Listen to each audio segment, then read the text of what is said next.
Philip, thank you so much for making the time to join us. I've spoken to many delegates, and I think the one delegate that had the highest number of WEF attendance meetings, that number came in at 12. But I think you have broken the record. Well, for you, 21. I started attending in 1995, and I brought the labour movement in to the World Economic Forum. Then it was basically government and business. And I just got fed up. These guys were making the political weather, the economic weather, and workers have also a say in our economy. And I felt we should bring the labour movement here and make some noise. And we do, and we continue to do. How have your conversations changed from those early days in 1995 to the kind of conversations you're having now? What is the workers' agenda at WEF? When we started here, we were lost at WEF. We were lost in the sense that we weren't quite sure how the system worked, how the agenda was set, where do we fit in, and so on and so forth. What's happened in all of this period of time is that we have a much more organised arrangement with the World Economic Forum. We talk regularly with the chairman, Klaus Schwab. We talk with his team. They take our interests seriously. And when we started this process, the social side of Davos was, I think, largely missing.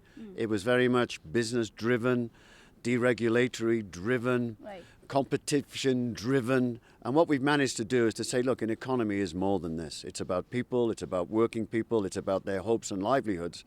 And if you look at the Davos this year, there's a lot of discussion again about jobs and inequality, and that economies are not working for working people. And that message resonates very strongly here. Right. Let's bring you to Africa in particular, maybe into one of the very big debates, and this is around this phenomena that we call jobless growth. Yeah. Your insights into why we're experiencing this and what kind of policy response is required to ensure that we turn the tide on this?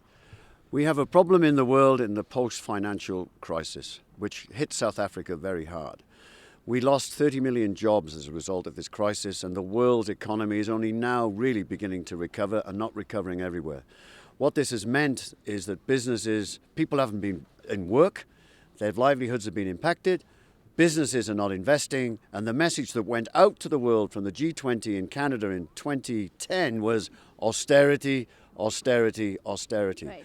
And the result of that political action has meant that unemployment has grown and will continue to grow, and we're going to face an incredible jobs gap of over 280 million in the very near future. So when you talk austerity, you talk conservative, you talk restraint, you don't take risks, you don't invest, you keep it for a rainy day.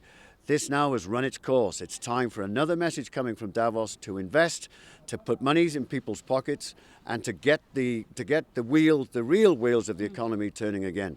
There's a reason for jobless growth, but that is the key one. Right.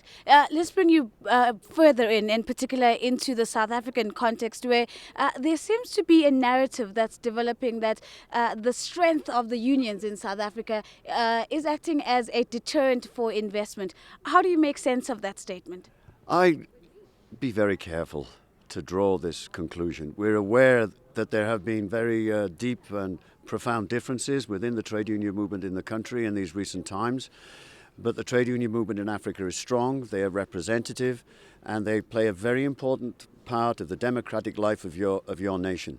You will always find business people squealing about costs, and you will always find business people who get upset because they can't do things on their own terms. Right. Because I represent working people, and I say the levels of inequality in South Africa are impossible and unsustainable, we put the pressure on them to do something about it. Our job is to put pressure, to change thinking, and wherever I go, it's not just in South Africa, because we talk about sharing up the economic pie. Right. In South Africa, it's not being shared sufficiently.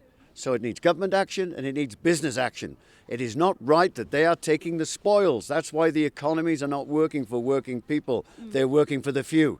Therefore, South Africa business, be responsible, talk to your unions and share that economic pie. And then you'll see economic activity grow, and then you'll have better investment opportunities. Final one, Philip, in sharing that particular pie, there has been an idea put on the table that perhaps equity is one way of going about it. And this is particularly in the mining industry in South Africa, giving the workers some sort of shareholder equity in the various mining companies.